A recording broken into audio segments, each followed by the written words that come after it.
The story of the Snyder family house. The voices in the walls.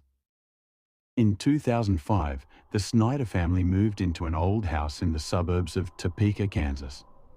The house was large and relatively cheap, which made them think it was an excellent deal, even though the previous owner had died there years ago.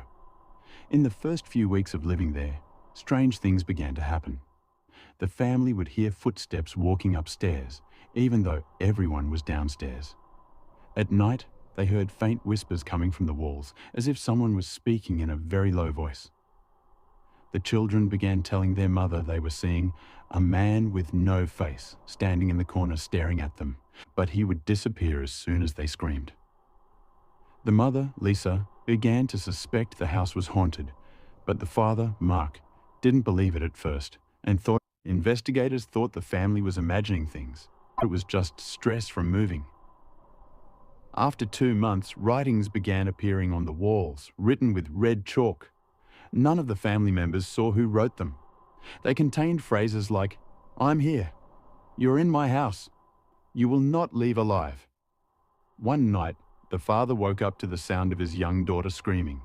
When he entered her room, he found her in the corner, trembling and saying, "He came out of the wall." But what they discovered later was even more terrifying.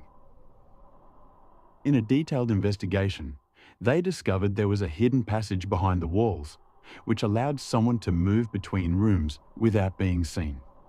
When the police entered that passage, they found footprints and evidence that someone had been living there for weeks. The shock came when they found a homeless man named Daniel, mentally unstable, who had been living inside the walls since the house had been abandoned. He wasn't a ghost. He was a real person watching the family, writing the messages and listening to their whispers from behind the walls. The moral of the story? Sometimes horror isn't supernatural, it's entirely human.